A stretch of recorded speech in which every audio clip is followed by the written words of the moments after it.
Good evening, everyone, and welcome to the regular council meeting for Wednesday, October 16th, 2024. We respectfully acknowledge the land on which we gather and work is on the unceded traditional territory of the Comox First Nation, the traditional keepers of this land. I want to welcome Councillor Kerr and Councillor Blacklock online this evening. Thank you for joining us online. There are no introduction of late items. And before we move adoption, I just did want to take a moment to have a moment of silence for a loss in the community this last week. Dion Eusebiuk from the mill unfortunately passed away last week. And I know he served and was a big part of our community and was just basically a light at the mill for people who came in. He knew most people's names. He served amazing food and was a chef there, but he's also a father and husband and many things in our community. So I just wanted to have a moment of silence for Dion, as I know many of us knew him. And I just want to send love and thoughts to his family in this time. He was a really great man in our community, and the loss was felt and is felt this week. So just a moment of silence for Dion. Thank you.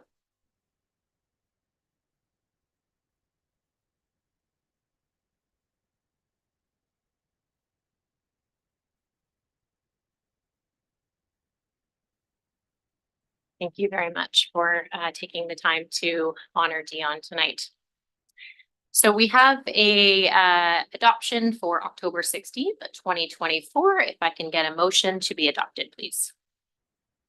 Moved and seconded. Any questions or comments on the agenda this evening? All those in favor? Opposed? That passes unanimously. Thank you. And we now have, and I apologize if I asked your name, but Naomi Robert, the co-chair of the Comox Valley Food Policy Council, who is here for a report from the 2023-2024 year to go over what's happened the last year and the accomplishments. So you have about 10 minutes and you just press the mic until it goes red. Red means go. Red means go. Red means go. Right on.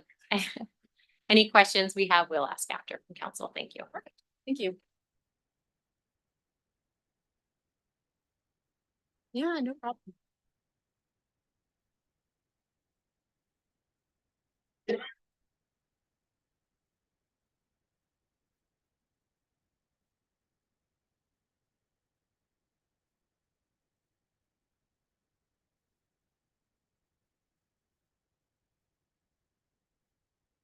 Fantastic. Thank you so much. No, all good, all good. So my name's Naomi Robert. I'm co-chair of the Comox Valley Food Policy Council, and we're touching base with municipalities, the regional district and the school district to give an update on what we've been up to and highlight some of the ways we can be a resource for council. So before, I've been told to toggle this with persistence, so I will continue. There we go. Acknowledging and echoing the gratitude for the lands that we're on today and the Comox Nation that has stewarded these lands for abundance since time immemorial. A little bit of context about food policy councils and why we're here and what we do is that policy around food has traditionally not been part of planning agenda in a traditional sense, despite the way that we plan for housing, the way that we plan for shelter, often food has been left off of the agenda. In about 20 years or so, people started waking up to this fact and trying to understand how we could plan more thoughtfully around food in our communities.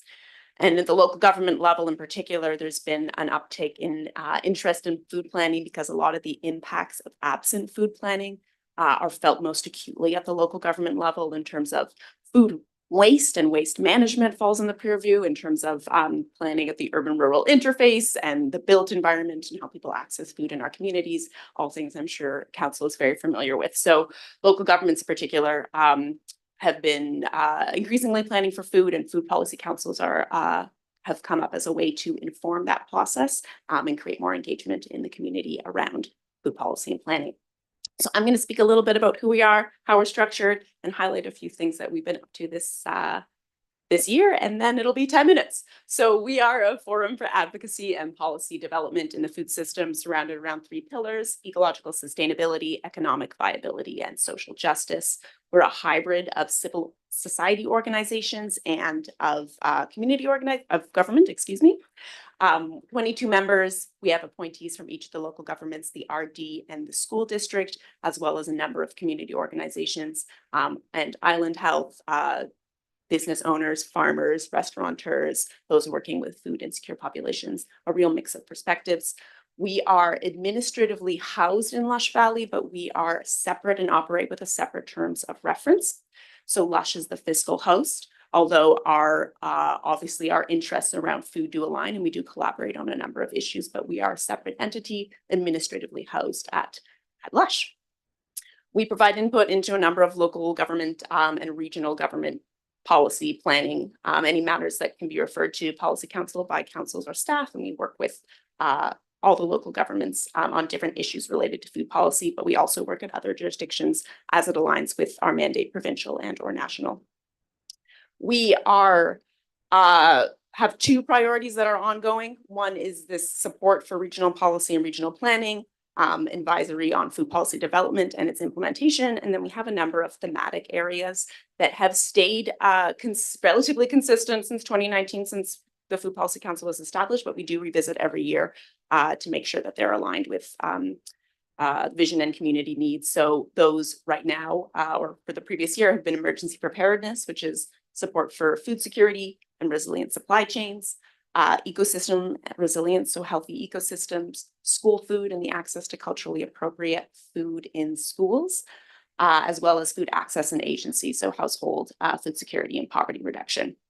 Some of the stuff from this past year we wanted to touch base on. So we've been in contact with a number of local governments around policy support, so input at a regional level to the agricultural area plan, as well as with the town of Comox in particular. We've provided written feedback to the Parks and Trails Master Plan, Guthrie Road development, and Hector Aspen development. We've also been working this year with the Village of Cumberland on their OCP review and have previously worked with substantially with the City of Courtenay on their OCP review and the food systems chapter that exists there, as well as some provincial and national coalition building and advocacy work, particularly around school food. So we supported the 3 municipalities and the regional district in advocating for a national school food program. And if anyone has their finger on the pulse, it's been a really exciting year for school food, both particularly federally and provincially.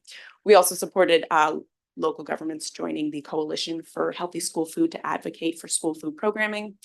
And provincially, we successfully advocated for increased resources and guidance on emergency planning with respect to food through the CBRD and motions at UBCM, and that was that funding was did go through this past budget. Some highlights, I won't go through all of them for our thematic areas. We emergency planning. This year, in collaboration with LUS, we received money through a grant. We're successful from the Investment Agriculture Foundation for mapping food flows in our community and understanding how that relates to and can inform emergency planning, particularly food storage and food flows in and out of Vancouver Island and the Comox Valley in particular. In terms of school food, there has been a lot of work in this area. So working with the school district to inform the provide feedback around hiring a food services coordinator this year, as well as the coalition building around a national school food program with the Coalition for Healthy School Food. And in budget 2024, the federal government announced $1 billion towards school food and national school food program. So that was a longstanding advocacy by a number of communities, including those in the Comox Valley. In terms of poverty reduction, informing the CVRD's poverty reduction strategy, as well as we're a member of the Tamarack Western Canada's project on communities of practice around poverty reduction. Local food procurement, we're working with the Village of Cumberland around how to researching and exploring different options for local food procurement as part of their social procurement. Policy, we've received some funding through a successful grant from BC Healthy Communities to work with the Village of Cumberland on that, as well as some emergency planning around food that links to that previous project I mentioned. There are a few, these reach back a little bit further than this year, but some exciting work around advocacy, particularly supporting local government policy and planning, supporting other food policy councils to get started, input into, like I mentioned, the agricultural area plan, OCPs, and advocacy work around generally food policy as an area of increased attention at the local government level. I will leave these with your notes. I'm probably at 10 minutes here, but I just wanted to thank you for your time and the opportunity to come check in. If there are any ways we can be a resource to inform any planning at the town, we would be honored to do that and happy to collaborate. You can reach out to us directly or through Councillor Mayer, who's also an appointee on the Food Policy Council. Thank you. Thank you. So I'll just see if there's questions from around the table from council. Any questions on the Food Policy Council update?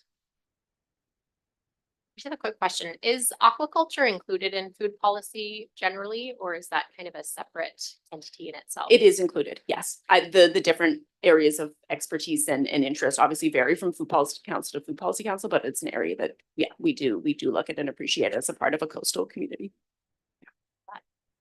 Councillor Swift. Thank you. And I'm just wondering, are there any policies or initiatives around working with food from the grocery stores that would otherwise go to waste? Like food recovery, yeah, no, that is an area of interest as well. One of our council members works is a member of the food bank, and we've been exploring sort of ideas around potential recovery programs, but we haven't actively been involved in implementing those. But it's an area of interest for sure. Any other questions for council? Well, I thank you. I know there's been some big provincial and federal wins for some of the school feeding programs. So thank you so much for that advocacy for the local region. Much appreciated. So we're now on page 7 of the regular council meeting minutes, and we have meeting minutes for adoption from October 2nd, 2024. Moved and seconded. Any questions or comments on the meeting minutes from October 2nd? All those in favor? Opposed? That passes unanimously. Thank you. On page 14, we have the Strategic Planning Committee meeting minutes from Wednesday, October 10th, 2024 to be received. If we can get a motion. Seconded. Any questions or comments on the Strategic Planning Committee meeting minutes from October 10th? All those in favor? Opposed? That passes unanimously. Thank you. We now have 3 committee recommendations that came out of that meeting. We'll go through them one at a time. Committee recommendation number 1 is the RCMP officers funded by the town of Comox. The motion is that council advise the RCMP that the town of Comox will fund 11.3 officers until the end of 2027 with further review at a future date. If we have a motion. That's been moved and seconded. Any questions or comments on that committee recommendation? All those in favor? Opposed? That passes unanimously. Thank you. The second recommendation is on permissive property tax exemption policy CCL 025.01, that the permissive tax exemption policy be brought back for discussion during a February or March 2025 strategic planning committee meeting. It's been moved and seconded. Any questions or comments on that coming back in February or March? All those in favor? Opposed? And that passes unanimously. Thank you. The third recommendation is number 3, that council forward the projects listed as recommended in Schedule A through E, highlighted in yellow, to the capital budget deliberations for inclusion in the 2025 to 2029 financial plan, as outlined in the October 4th, 2024 report titled Traffic Complaints. It's been moved and seconded. Any questions or comments on that report and schedule? All those in favor? Opposed? That passes unanimously. Thank you. We're now on page 16 of the consent agenda, so I'll just get a motion to move items 1 through 7 for receipt. It's been moved and seconded. All those in favor of receipt of 1 through 7? Opposed? And that passes. Are there any items that councillors would like to bring out for discussion? We have Councillor Grant and then Councillor Haslett. Councillor Grant. Yeah, so number 7 is on the Youth Parliament of BC Alumni Society with the request from the Youth Parliament. Moved and seconded. We can just take a sec. You get there? Do you want to go? Okay. I think that might be the case. Do you want me to move to Counselor Hazlet and then come back to you? Okay, Counselor Hazlet. Okay, so we have the Sewage Commission Chair, CVRD, Hudson Trunk Capacity Constraints. I'll second that. Counselor Hazlet. It's been about a week or so since we received this email. Has there been any more discussion with the security or the sewage commission on this? Update from CEO Wall. Yeah, thank you. Discussion is continuing right now. What we are anticipating is that the first phases of the projects for both Broad Street and High Street are going to be able to continue as is. We expect mid to late January that the CVRD will provide us with a final servicing plan for that area, making the decision whether or not to expand or twin the line going north or install a pump station and a separate collection line going east. Yep. Any other questions or comments on number 4 from the Sewage Commission Chair? Okay, thank you. Counselor Grant. Okay, so under correspondence. I think we probably need to motion for it again, if that's okay. Okay. Moved in second and number 7, Counselor Baker. Thank you. It was just a question to staff, actually, if this is something that you forwarded around or if we would need to have it forwarded. CEO Wall. I don't believe we passed this on to anybody else. We wouldn't need a motion, but if council wants to let us know who to pass it on to, we can do so. I would recommend the 3 high schools and our youth council and the rec center to receive it, and I'm open to any other suggestions, but that's top of mind for me. I would agree. I think if we get it to the 3 high schools, the youth council, and then maybe even NIC just quickly over to our community engagement person, and then we know we forwarded it to the right direction. Sorry, do we need a motion for that? No. Okay, perfect. So forwarded to any youth organizations that fit that age range. Thank you. Any other items from 1 through 7 for discussion? Perfect. There are no special reports, no bylaw adoption this evening. On page 36, under new business, we have council appointments 2024 to 2025, acting mayor, signing authorities, and meeting schedule. Just over to corporate officer. Do we need to do these one at a time? Number 1, that Mayor Minions be appointed to the VIRL Regional Library Board. Councillor Kerr, I'll just get your input if that's okay for that item to be swapped as we discussed. Yeah, I appreciate that, Mayor Minions. The Saturday morning meetings often conflict with my coaching schedule, so I've been able to make about half of the library board meetings, and while I enjoy them, I can't commit to all of them. So happy to be the alternate and go to any that you can't make that I'm available for. Great, thank you for that input. I'll try to get up to 80%. Any questions or comments on number 1? All those in favor? Opposed? That passes unanimously. Number 2, that Councillor Dr. Jonathan Kerr be appointed as alternate to the VIRL Regional Library Board. Moved. Seconded. Any questions or comments? All those in favor? Opposed? That passes unanimously. Thank you. Number 3, that all existing CVRD appointments continue. Moved and seconded. Any questions or comments?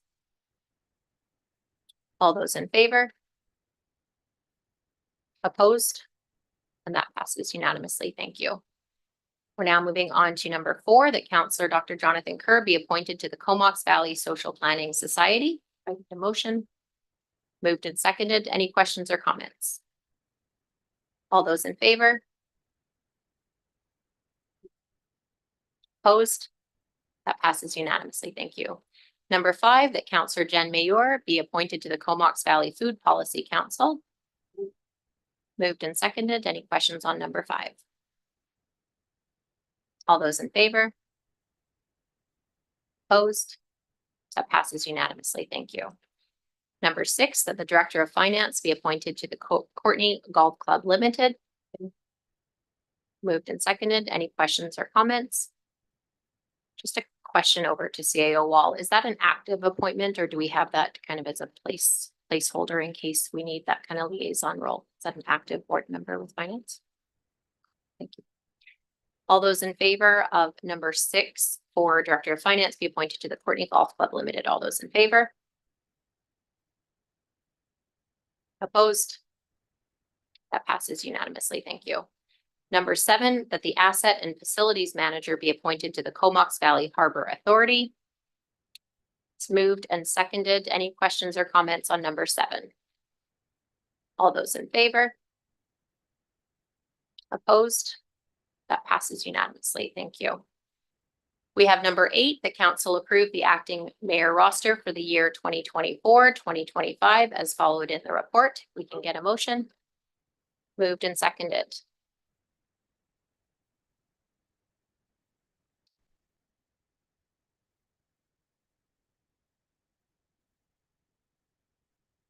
We'll continue to that point.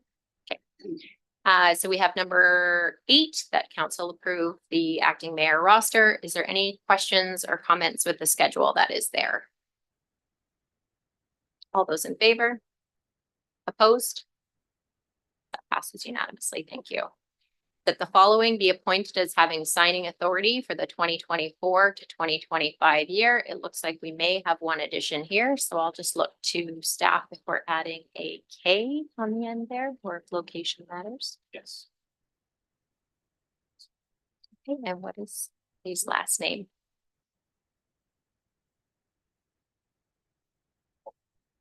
Audie Morin. Moved and seconded as an amendment. Any questions or comments on the signing authority for the next year, 2024 to 2025? All those in favor with that amended motion? Opposed? That passes unanimously. Thank you. Number 10, that the 2025 regular council and strategic planning committee meeting schedule be approved as outlined in the October 16th, 2024 report from the Director of Corporate Services titled 2024-2025. Bless you. Acting mayor roster, signing authorities, and meeting schedule. Get a motion. Moved and seconded. Any questions or comments on number 10? All those in favor? Opposed? Just gonna do that one more time. All those in favor of number 10? Opposed? That passes unanimously. Thank you. Number 11, that MNP LLP be appointed as the Town of Comox Auditor for the 2025 calendar year. That's been moved and seconded. Any questions or comments on that? All those in favor? Councillor Blacklock, did you have a question?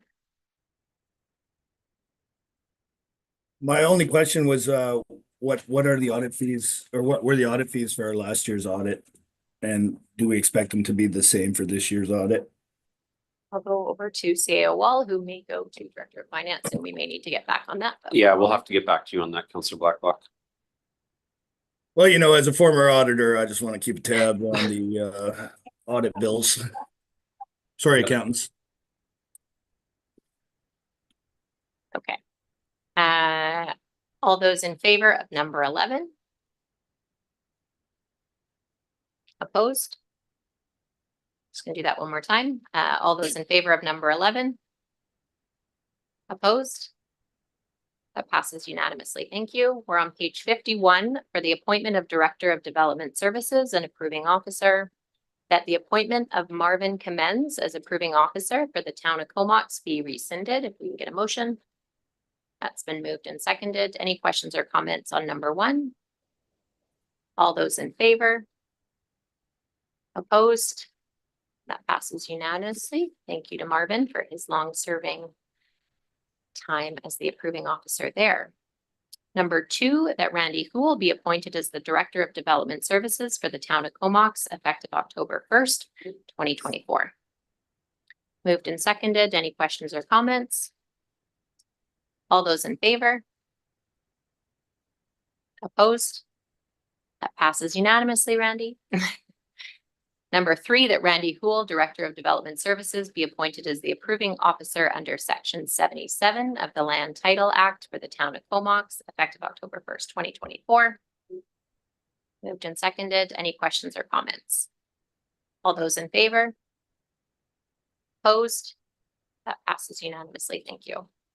We're now on page 53, that council update the 2024 strategic plan to designate the town of Comox as a bee-friendly community in accordance with the 2024 climate action plan and risk assessment. Been moved and seconded. Any questions or comments on number 1? All those in favor? Opposed? That passes unanimously. Thank you.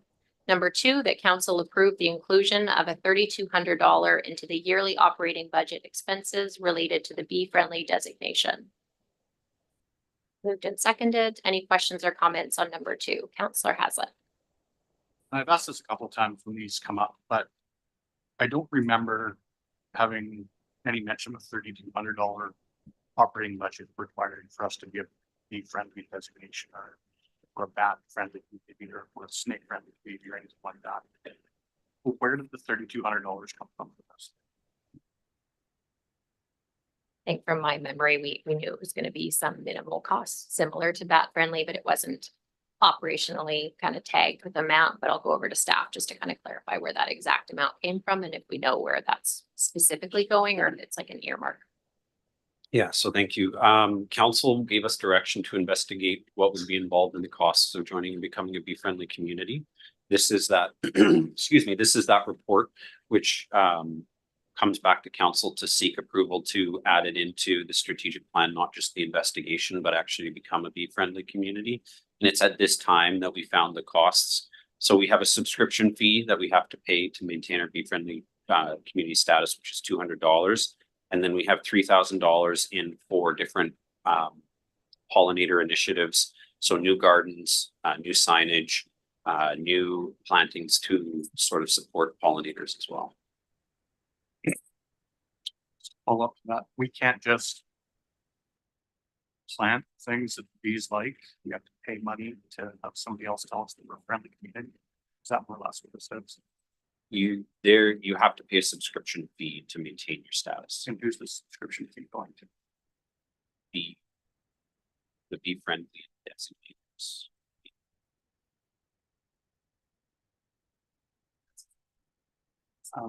I'm more than happy that we plant things that make the bees happy, and I think spending $3,200 just to say that we're bee friendly. So, I'll vote against that. I can imagine to vote for anything, but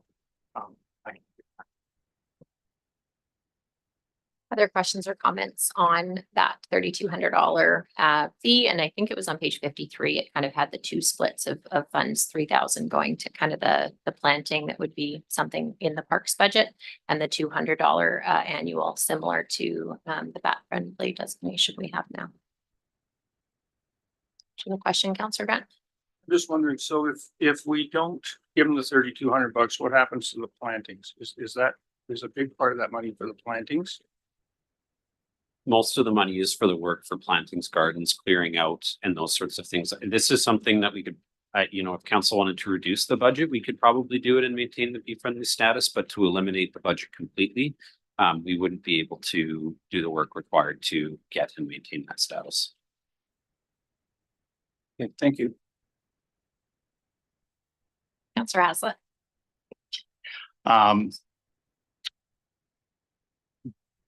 Does the town not already have a budget every year that we go around and put a bunch of flowers into the ground, or so you have to go out and rip out a bunch of stuff that's already in there to replace it with something that's more fun? It's getting into a level of detail that we'd probably want to have Shelley or Robbie answer, but I think the idea is to try and identify areas that are owned by the town. It could be in road right of ways, could be in boulevards, could be at different parks, and go in and create those bee-friendly pollinator flower plantings, which require staff time, require money to do. Could we do that through reducing our expenditure in other areas of the parks? Yes, we could. We do not have to increase the budget to do this. Council could give us the direction to absorb this, but what it would result in is $3,200 less of maintenance and investment into the other areas of the parks.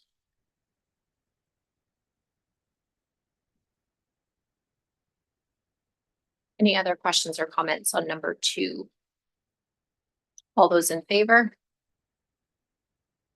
Opposed? That passes. Thanks for the comments on that. We're moving on to page 69. We have a grant application for the BC Active Transportation and Infrastructure Grant Program that council formally authorizes administration to proceed with an application for the BC Active Transportation Grants Program Infrastructure Grant for the Aspen Road, Bolt Avenue Sidewalk and Bike Lane Improvement Project. Moved and seconded. Any questions or comments on that grant application that town will proceed with?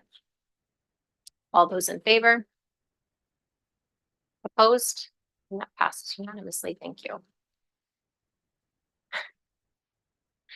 We've applied for this before. Page 71 on the revenue anticipation borrowing bylaw number 2033 and bylaw number 2034.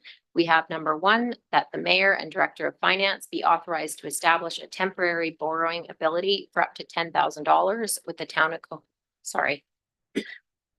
Move those zeros. Up to 10 million with the town of Comox's financial institution for the purpose of revenue anticipation. Moved and seconded. Questions or comments on the 10 million? Councillor Haslett. Can I just get a little bit of a background on why we temporarily borrow $10 million? It's basically a line of credit for which we can access if we need to. So there's a couple of reasons that may happen. I'm going to talk about first a situation that's not in Comox and we don't anticipate being needed for this. But some municipalities don't have enough reserves in order to meet their payroll. And so they have to borrow or meet their payroll or their payables. So they have to borrow money at the beginning of the year against the income they'll receive from taxes. Comox is not in that situation, but there's the potential, maybe in the future we are, as we continue our asset management. There's also the potential that if we get into a emergency situation, for example, a very large earthquake, fire where we have to evacuate the town and we don't have access to our funds because a lot of our long-term or a lot of our savings are tied up in long-term financial instruments as well, that we may have to access funds in order to meet and respond to an emergency. So we do get reimbursed by the province for the money that we expend in that situation, but it's not given to us up front. So we're going to need to be able to use those expenditures and access some funding in that situation as well. And having this means we don't have to cancel our long-term bonds and lose our revenue off of those. We'll have the ability to access this and get paid back by the province. And can I just confirm that this is to set it up, but to actually use it, it would be mayor or councillor having one signature and director of finance and corporate officer being a second signature. So it's kind of following the regular signatory processes. This is to authorize the setup of it. I'll maybe look to, yeah.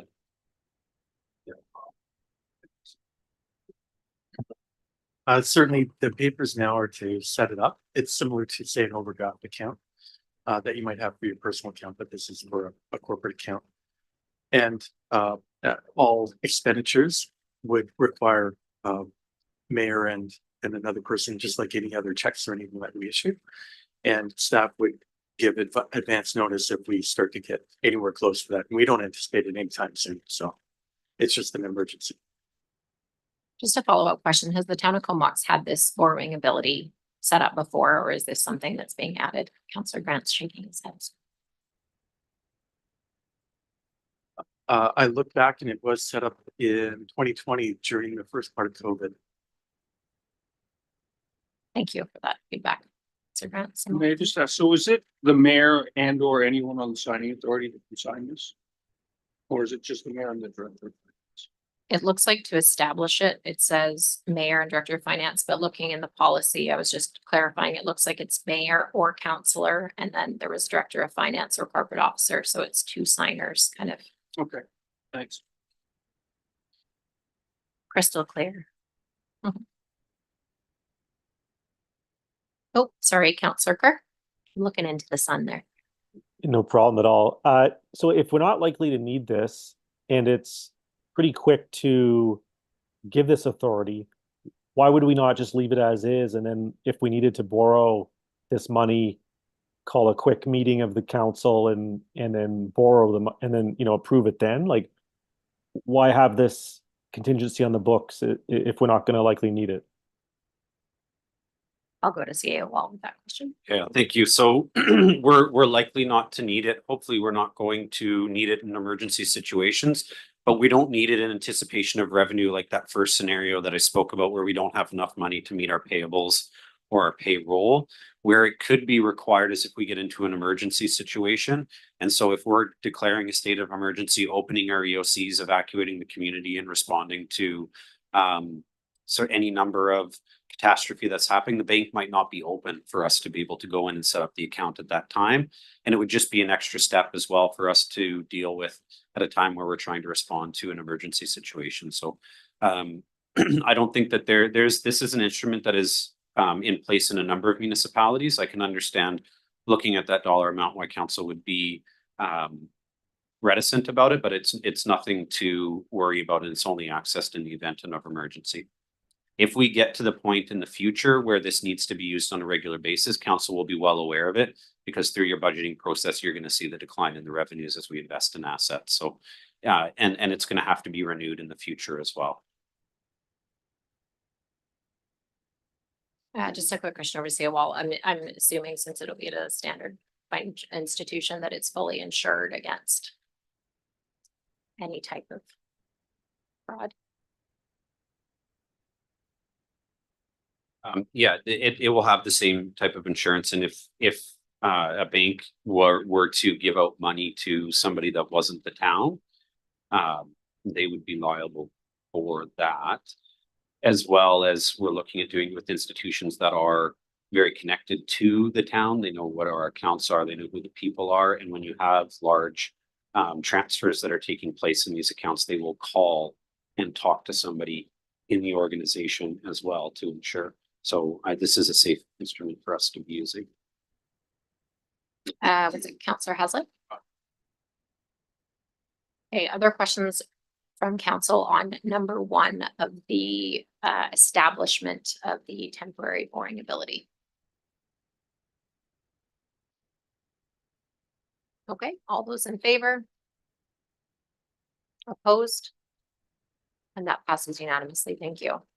Number 2, that the Comox Revenue Anticipation Bylaw number 2033, 2024, a bylaw to authorize the borrowing of money in anticipation of revenue for 2024, be given first, second, and third readings. Any questions or comments about that bylaw? All those in favor? Opposed? That passes unanimously. Thank you.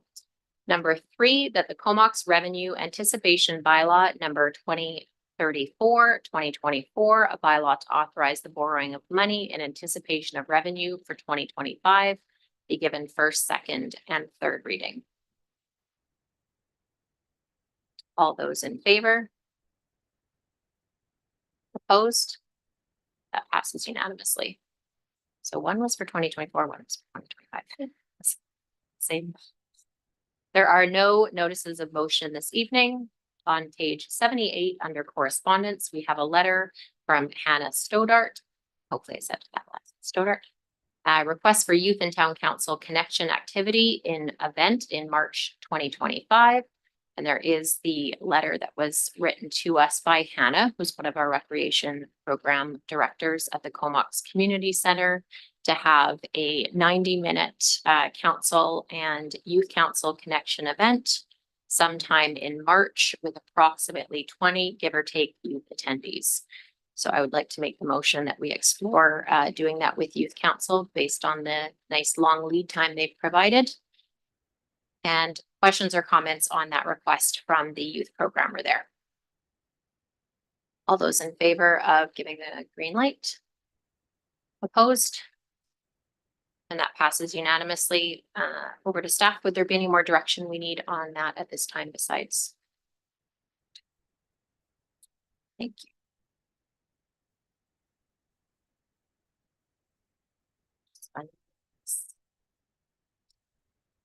We have the letter from Norman Labe, owner representative Avatar Properties, on the affordable housing alternate proposal that they put forth on 1966 Guthrie.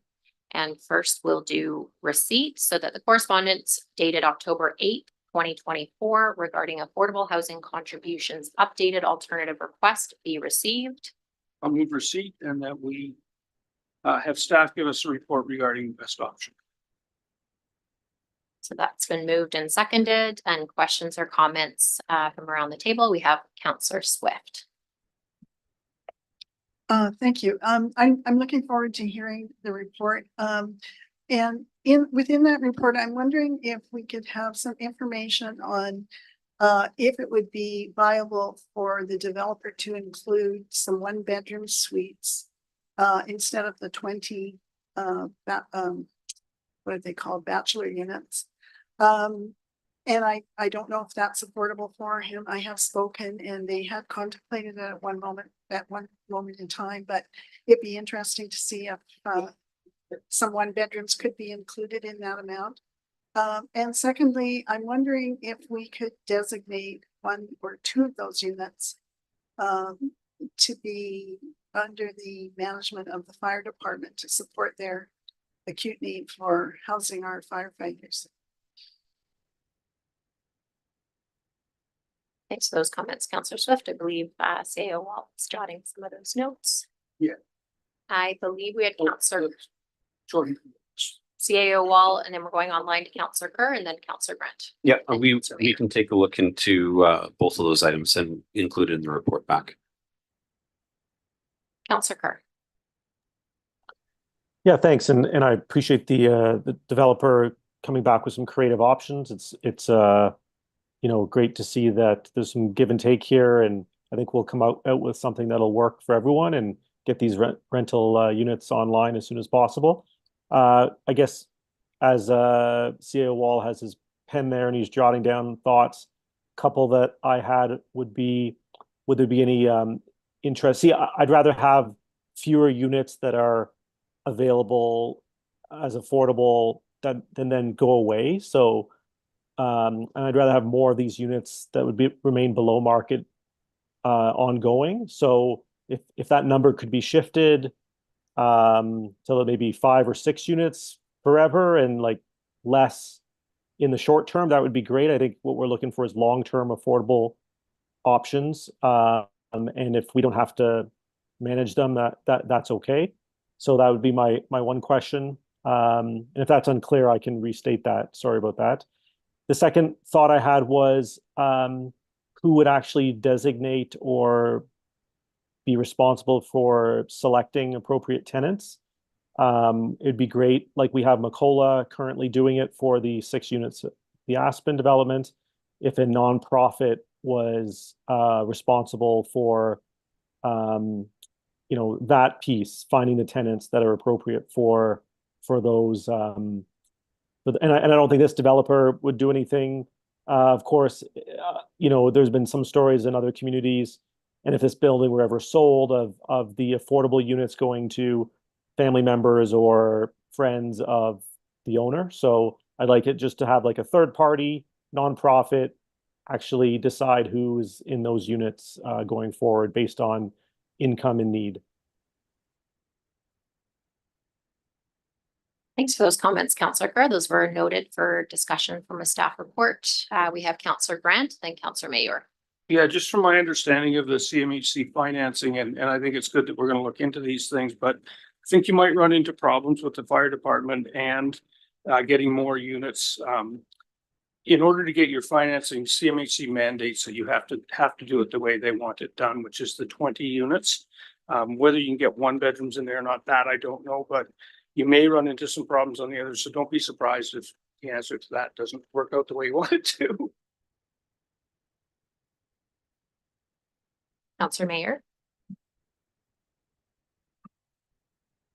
I think it's maybe mostly been covered, but I just kind of want to reiterate, my understanding is that we really want to try to have affordable units and new developments as much as possible, so we don't end up with like one section of town that's affordable. We want to have the mix in developments as much as possible. So I guess I'm like, I am really, really appreciative of them coming back, and I wonder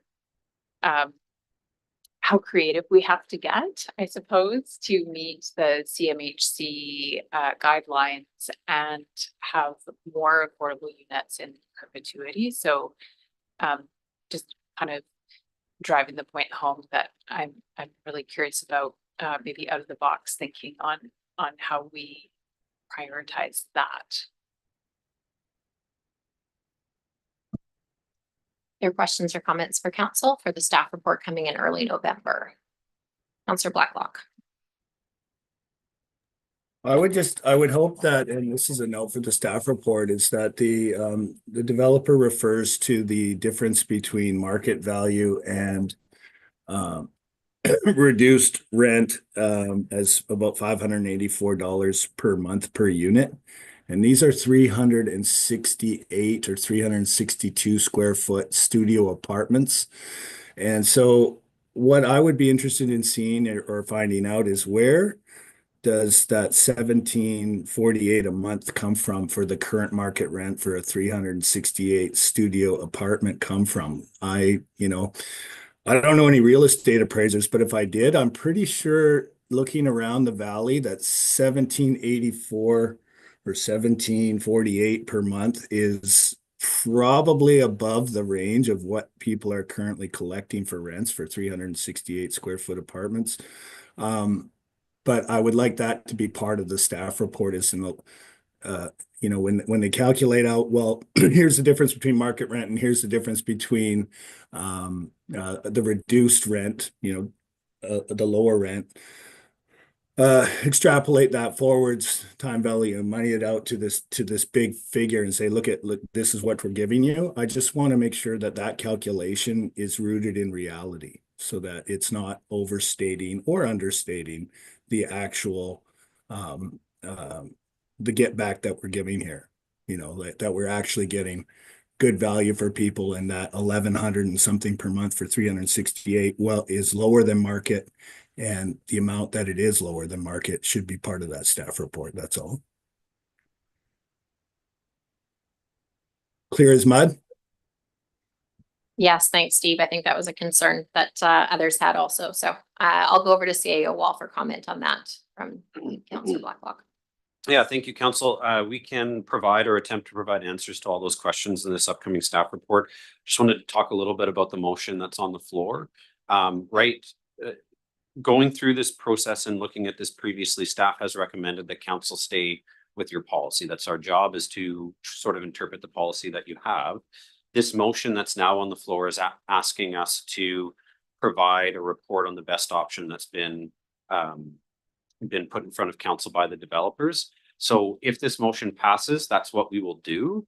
I'm just making this clear that we are going to provide a report on the best option that's been provided to you by the developers. And so I want to make clear on that for a couple of reasons. One, that means we're going to be recommending something outside of policy, which is totally okay.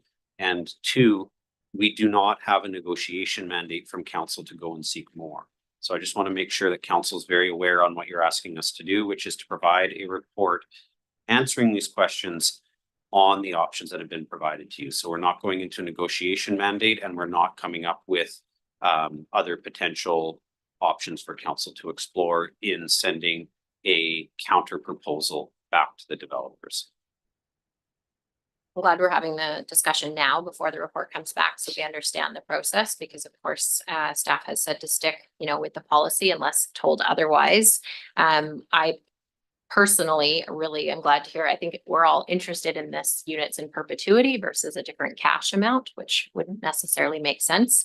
I would like to have the discussion if there's any interest in finding out if they would go to a slightly higher units in perpetuity out of that 20, whether it's 2 bachelors and 2 1-bedrooms, 2 bachelors, whatever that looks like.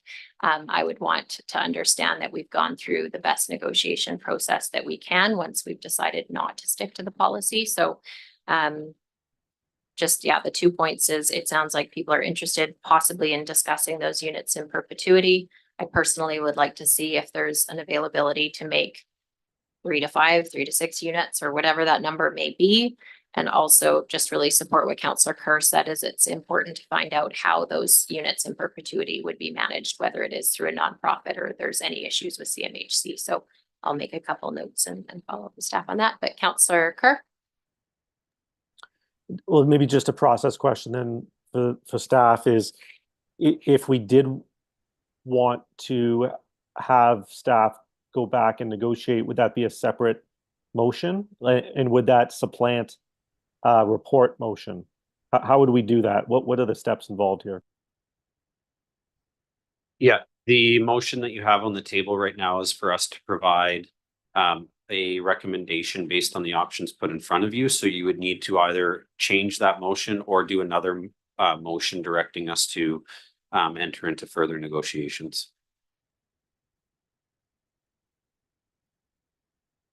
Counselor Grant? I think we're beginning to run into a situation where we're gonna screw this project up really badly if we're not careful. When CMHC lends money on these, they lend up to 95%, and when you start screwing around with these things, it affects the financing on the other end. So I think we'd be far better to go in and just talk to them and find out where that all sits, rather than go into a negotiation. We run the risk of ending up with nothing if we push this too hard. And just in speaking with them today, they want to look at some of these options, but as he said, the financing gets really tight when you get into the CMHC thing. And it's the long arm of the federal government. They're not real open thinkers, I can tell you. So what they say you have to give is what you have to give.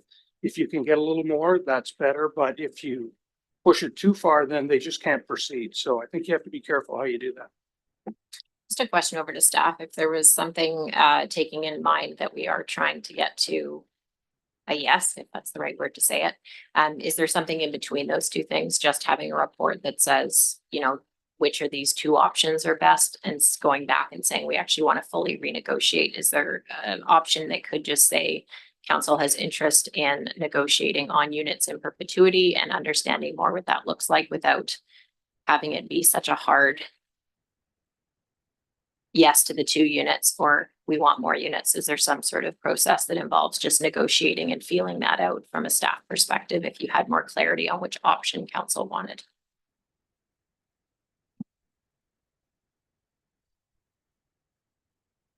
Just thinking.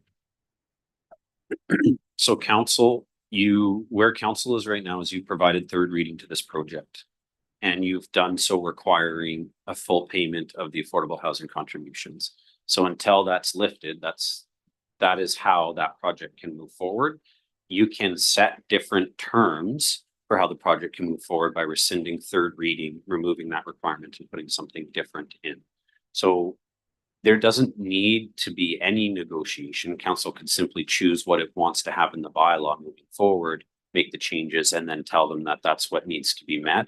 Alternatively, you can send staff back to say, you know, council's intrigued, but they'd like something a little bit more.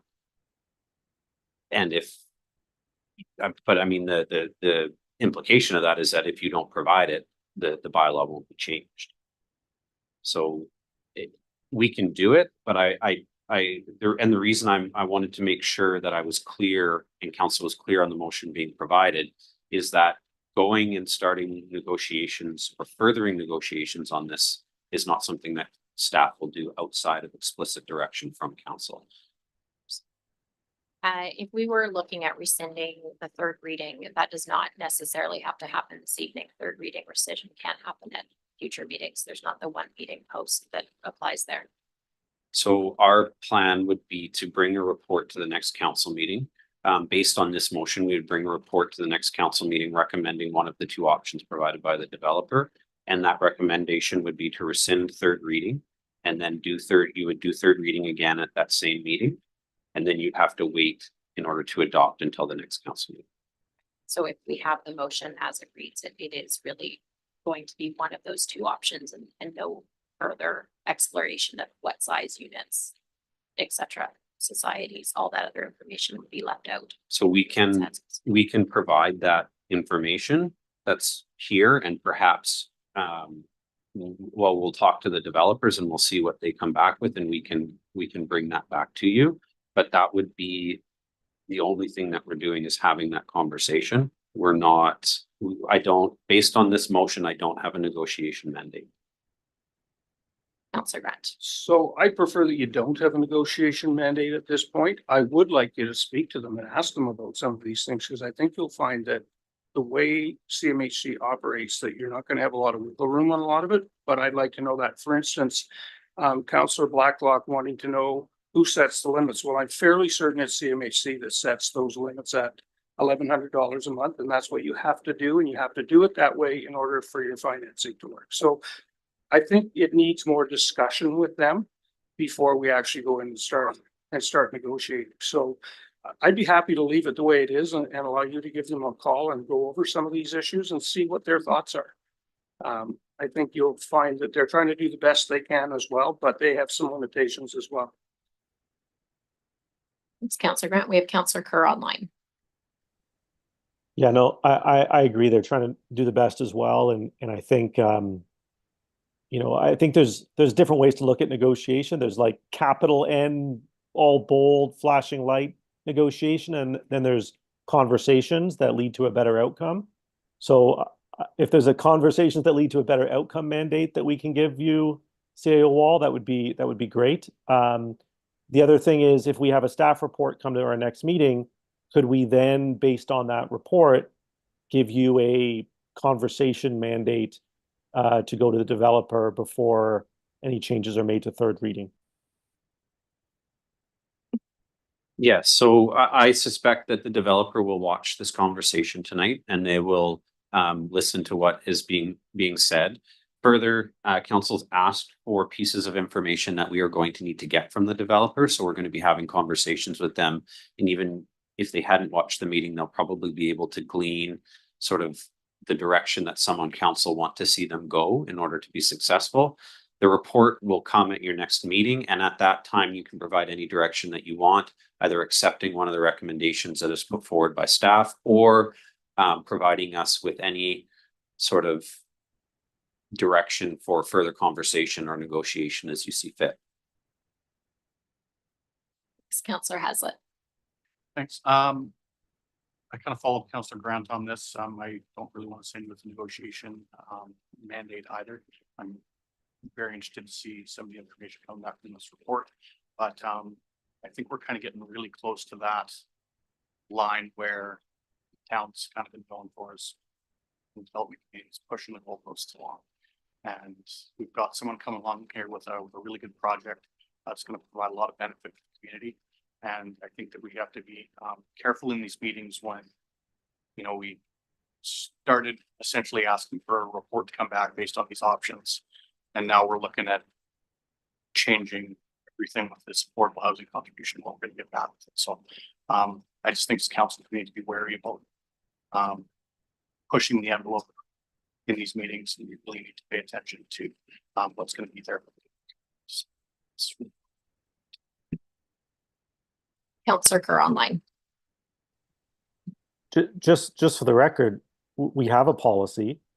The developer came to us and said they would like another way to approach this policy. So we're not pushing anything. They can do the affordable housing policy as it stands, their lender requirements notwithstanding, but we're not pushing anything, and we're not, in prior words from tonight, we're not screwing with anything. We are trying to get a great outcome and a number of affordable units ongoing for Comox residents. And I think the developer wants to see a different way than what is in our current policy. We're trying to negotiate or have conversations in good faith. And I think this is an important thing for us to be doing. So yeah, just a different.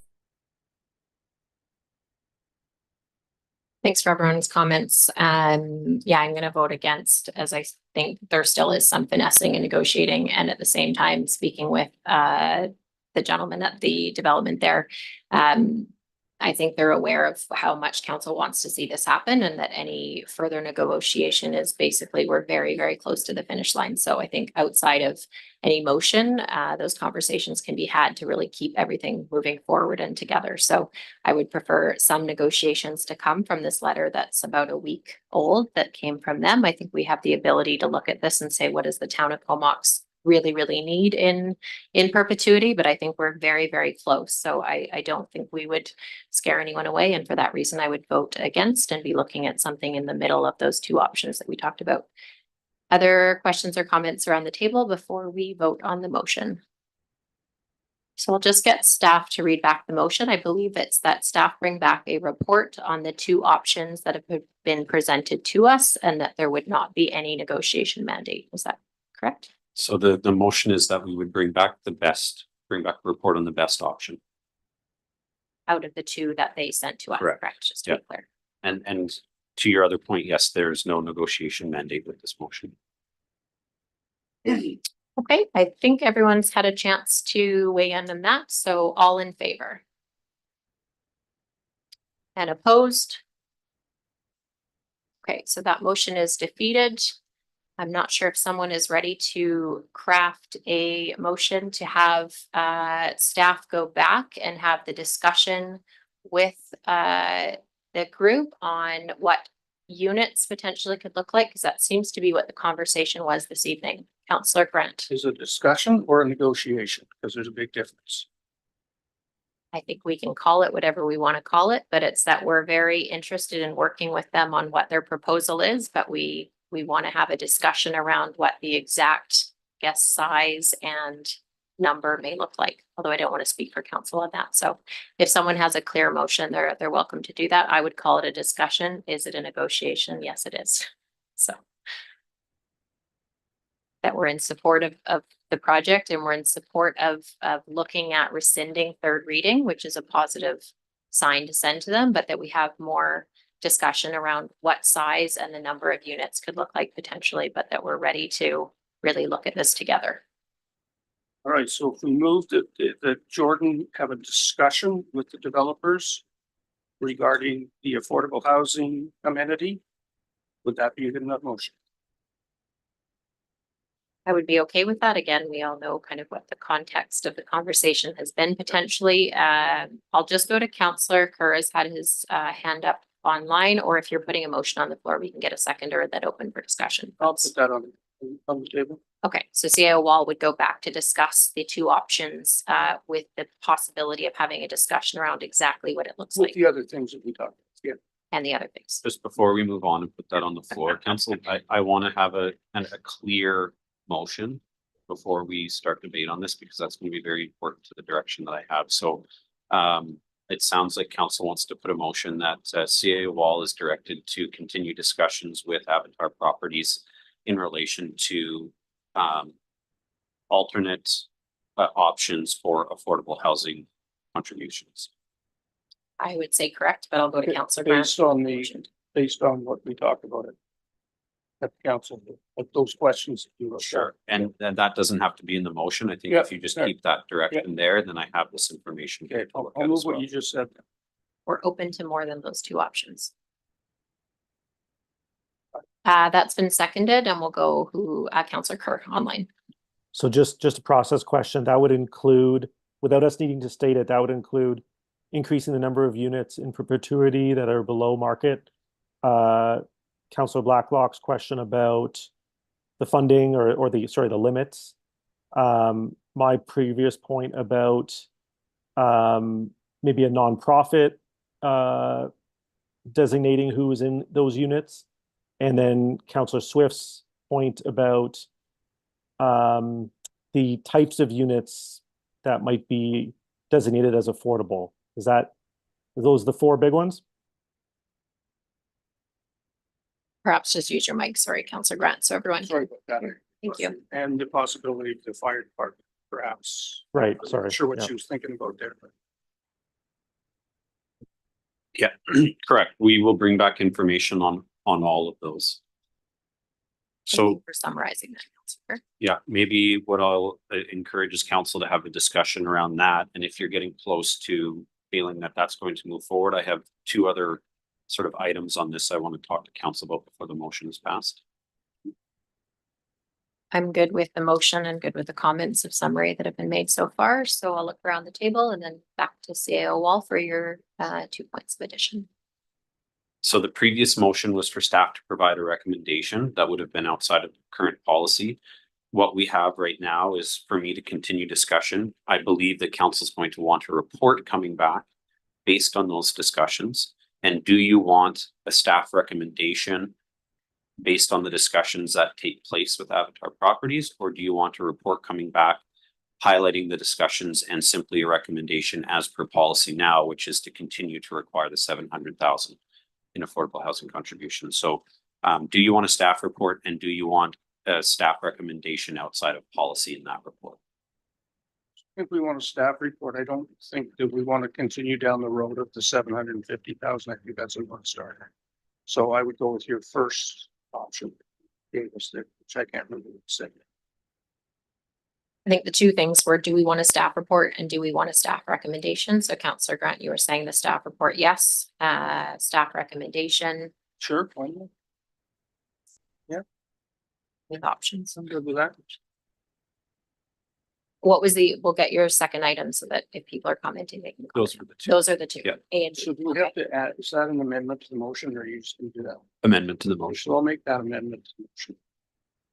that staff bring back a report with a recommendation on available options. I'll second that.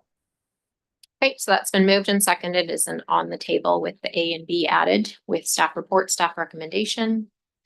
Any questions or comments on that motion? All those in favor? Opposed? And that passes unanimously. Thank you for that discussion, and thank you to staff for bringing that back to us in November. We look forward to that. We're now on page 83. We have the correspondence from Tom Adams, the president of the Mikisew, I apologize for that pronunciation, Métis Association, and the request for flag raising during Métis Week and Louis Riel Day. I believe that has been now set up for, I believe, November 12th. November 12th, but we will receive and grant the letter, which is already in process. Moved. Seconded. Any questions or comments on that request? All those in favor? Opposed? That passes unanimously. Thank you. We have no late items. We'll do reports from council on any education or updates that would be helpful for all of council, not necessarily meetings that we went to. Councillor Swift and then Councillor Haslett. Thank you. I attended the Sewage Commission meeting, which was basically an update on the project, which seems to be going along well. I attended the elected officials forum on climate resiliency. And on Saturday, I attended the inspirational speaker that Fire Hall had sponsored, Michael Bortolotto, and it was really a great way to spend a couple of hours. So if you have a chance to ever see him, he travels the continent speaking, so he might have some YouTube videos, and it was a great experience. Thank you. Nothing to report. We'll go over to Councillor Grant, then Councillor Mayor, and then we'll go online. Sure. So I went to the elected officials forum as well. Same sewer meeting as Maureen went to, and also the regional district meeting where the topic of conversation was a housing corporation. I think I extended the time of the meeting by quite a bit. I was asking a lot of questions, but at the end, so they're going to start they're going to be starting the process, and we're going to have Alana Mullally from their planning and what else does she does? Whatever else she does over there. She's going to come in anyway and go over all this with us so that we can get a little bit of a better understanding of what they're trying to do. Thanks, Councillor Grant. Councillor Mayor. I also attended the elected officials forum. That was a great session, and that's all I have to report. Thanks. Thanks, Councillor Kerr, and then Councillor Blacklock online, please. Yep, thank you. I attended the same CBRD meetings, and Councillor Grant gave a great report, so I have nothing else to add. And for me, I'll just let you guys know that the Business Improvement Association Speaker Series, we started last week with an update from the CBRD on the conveyance project, and we are continuing tomorrow. There's an event tomorrow morning on marketing your business, and that's going to be held tomorrow morning at 8 a.m. I believe it's sold out. And next week, I am looking forward to going down to Nanaimo to the State of the Island Economics Summit for 2 days. So I hope to have a detailed report for each of you. Maybe some of you will be joining me down there. And the Art Gallery is presenting a pretty interesting exhibit right now with respect to stigmatization of substance users. It's based on the work that was done in the substance use strategy around Walk With Me. And they are having a event with speakers on Thursday, 1 to 3, if anyone's interested in that. Also, the exhibit itself with stories of substance use from substance users themselves will be available at the Art Gallery, I think, until the end of the month. So something worth checking out if you are not up to speed on what's going on our streets.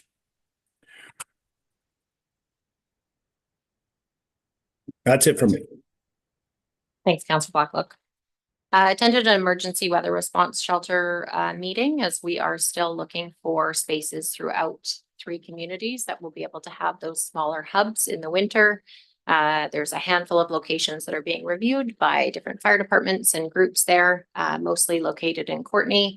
There's maybe 1 or 2 that were indicated in Comox, including the discussion that may come back to us that we discussed last year of the Sale or Spinnaker building. So those conversations are starting to take place as we get closer to November.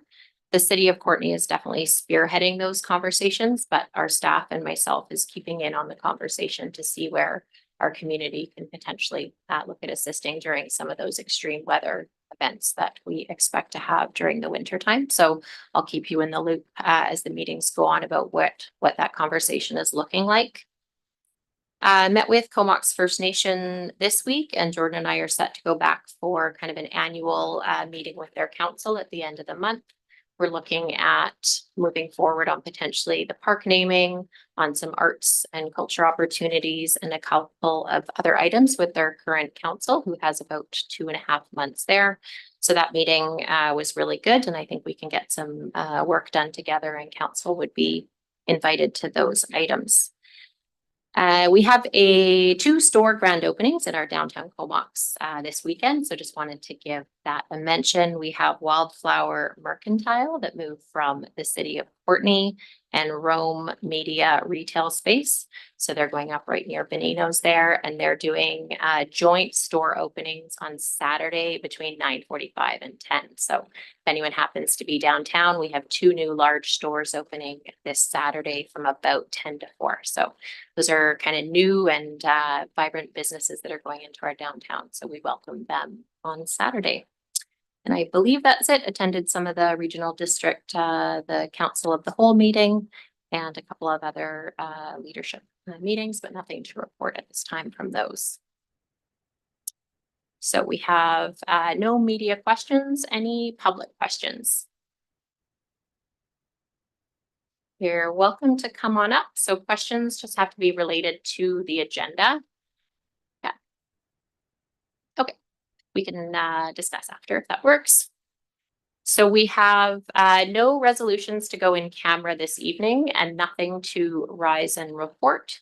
So we will call for adjournment at 6:14. All those in favor? Opposed? And that passes. Thank you. Thank you, staff, and thank you everyone for attending. Bob, thanks for volunteering at the election. For working the election. Beautiful. Very nice.